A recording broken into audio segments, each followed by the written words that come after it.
In this episode, we move into the phase of incident work where you stop merely containing damage and start removing the underlying problem while bringing systems back to a stable, trustworthy state.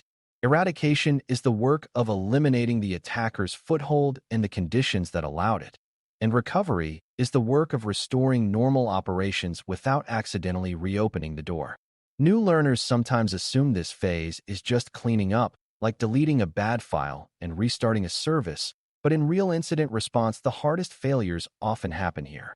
If you restore too quickly, you can reintroduce compromised systems into production and trigger a repeat incident that looks like the attacker never left. If you eradicate too narrowly, you might remove one visible symptom while leaving persistence behind, which means the attacker returns the moment you relax. The key idea is that eradication and recovery must be driven by verification, not by hope, and reentry must be controlled, not rushed.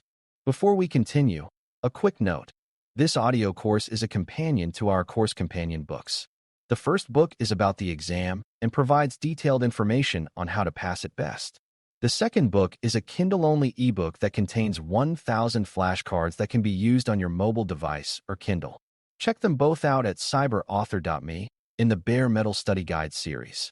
Eradication begins with a clear understanding of what exactly you are trying to remove, because you cannot remove what you have not identified. That does not mean you must know every detail of the incident, but you do need a defensible theory of access, such as whether the attacker used stolen credentials, exploited a weakness, or abused a trusted relationship. From that theory, you identify the footholds, like compromised accounts, altered configurations, unauthorized scheduled actions, or backdoor access paths. You also identify the enabling conditions, such as overly broad privileges, missing protections, or weak segmentation that allowed movement. Eradication is successful when both the footholds and the enabling conditions are addressed, because removing only one side often leads to recurrence. A beginner mistake is to treat eradication as a single action, when it is actually a series of actions that must be coordinated so the environment changes in a controlled way. When you think in terms of footholds and conditions, your eradication plan becomes more complete and less fragile. Verification is the thread that should run through every eradication decision, because it is the only reliable way to know whether you actually removed the attacker's capability. Verification means you define what evidence would show the attacker is gone, what evidence would suggest they are still present, and what evidence would show your changes had the intended effect. For example, if you reset credentials, you verify that old credentials no longer work and that authentication patterns return to expected behavior. If you remove persistence, you verify that the suspicious processes or tasks no longer appear after normal system cycles. If you patch or change configurations, you verify that the vulnerable condition is no longer present and that related indicators stop appearing. This is not about performing a perfect scientific proof, but about creating a set of checks that make reentry a reasoned decision. Without verification, recovery becomes a gamble, and gambling is how incidents turn into repeating disasters. A critical part of verification is understanding that some checks are stronger than others, and you should favor checks that directly measure what you are trying to confirm. A weak check might be that an alert stopped, because alerts can stop for many reasons, including logging failures or attacker behavior changes. A stronger check might be that the suspicious behavior can no longer be produced under the same conditions, such as repeated failed authentication where success used to occur. Another strong check is corroboration across independent sources, such as confirming both host-level and identity-level signals align with the idea that the foothold is gone. Verification should also include checking for negative evidence, meaning evidence that should not exist if your theory is correct, like a privileged login from an unapproved location after access restrictions were applied. When negative evidence appears, you treat it as a signal to pause and reassess rather than to explain it away. This mindset keeps eradication connected to reality and reduces the chance of returning compromised systems to normal operations. Controlled reentry is the practice of bringing systems and access back online in steps, with monitoring and checkpoints that allow you to stop if something looks wrong. New learners often imagine recovery as a big switch that flips everything back to normal, but that approach hides problems until they become large. Controlled reentry instead treats recovery like a phased return, where you start with the most essential functions, validate stability, and then expand. For example, you might restore core services first, then less critical integrations, then broader user access, each time verifying that security signals remain clean and that business operations behave as expected. You also keep containment controls in place longer than you think you need, because the first hours after reentry are when hidden persistence often reveals itself. The goal is not to slow the business down, but to ensure that when services return, they return into an environment that can detect and stop a relapse quickly. When recovery is phased and monitored, you can be both fast and safe. Another important concept is that eradication and recovery are not just technical actions, because identity and process changes can matter as much as system changes.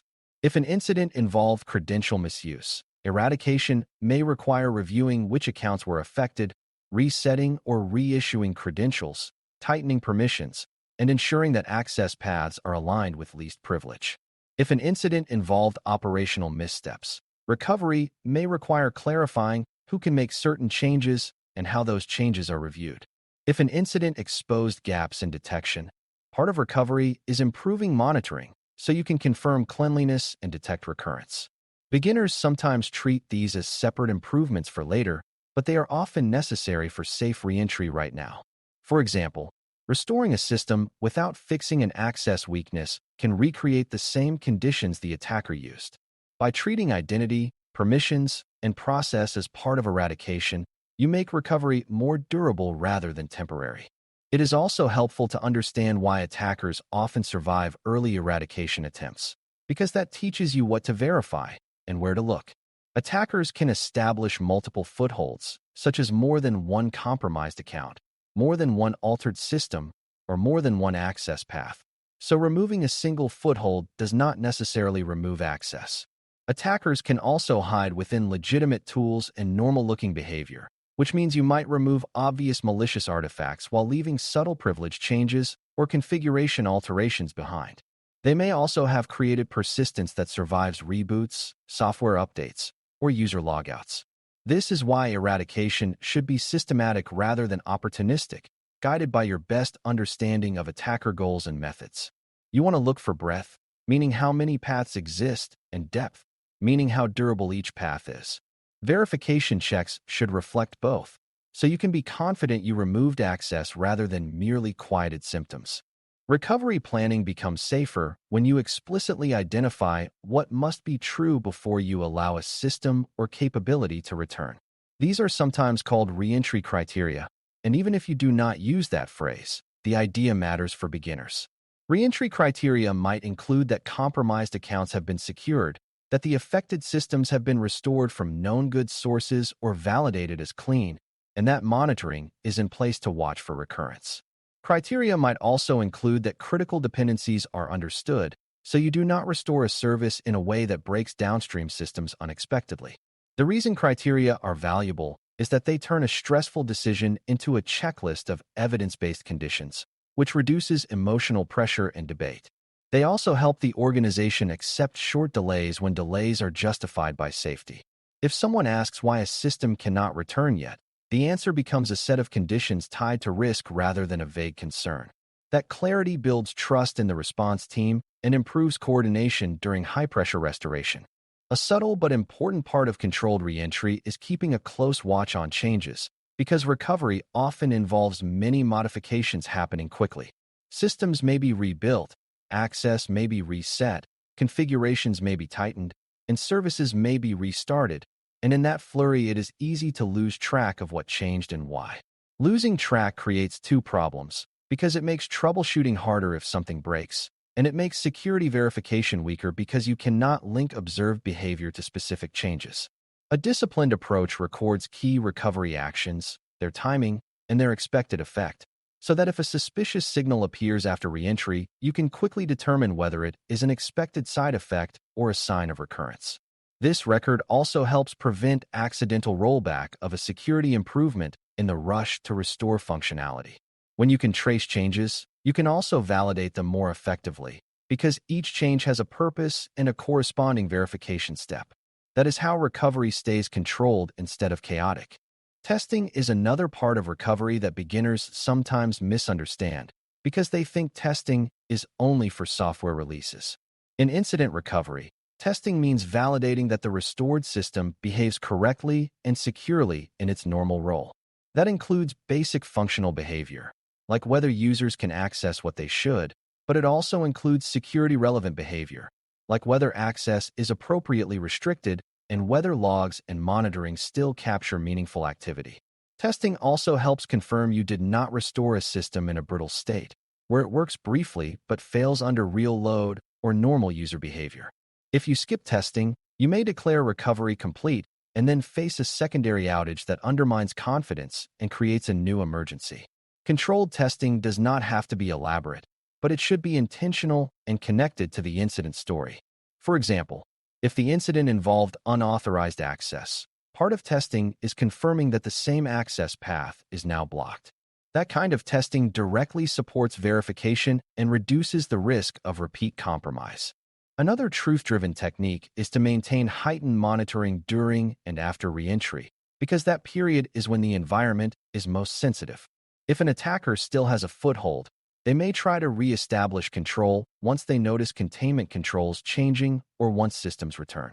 If your eradication created gaps or side effects, monitoring can reveal them early while impact is still limited. Heightened monitoring also helps you distinguish between normal recovery noise and suspicious recurrence, because recovery itself can create unusual patterns such as mass logins, service restarts, and configuration updates. The key is to treat monitoring as a feedback loop, not as a passive dashboard. When monitoring reveals something unexpected, you pause, interpret it in the context of your timeline and changes, and decide whether to continue, adjust, or roll back. This is how you keep reentry controlled rather than hopeful, and it is how you detect relapse early instead of after harm returns.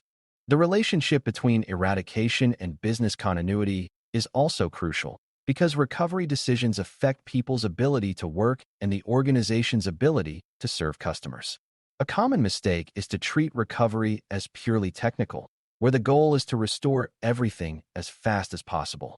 The safer approach is to prioritize what must return first to support critical operations while keeping risk controlled. That may mean restoring a smaller set of functions first, or temporarily operating in a restricted mode, or delaying non-essential features until confidence is higher.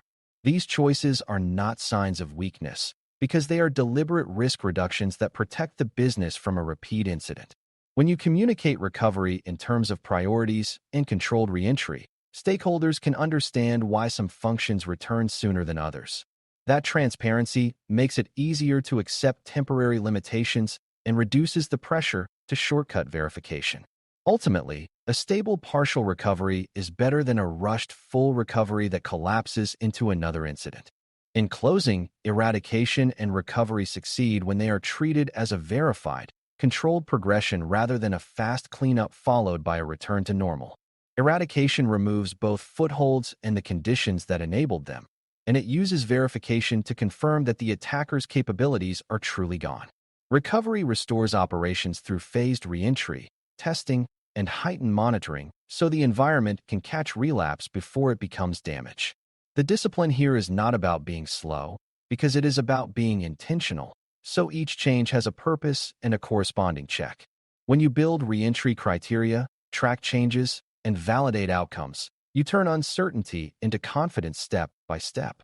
This approach protects the business from self-inflicted outages and protects the response team from false closure, because you can demonstrate that systems returned in a state that is both functional and trustworthy. Thanks for listening. For more audio courses, daily newsletters, and more, please visit BareMetalCyber.com.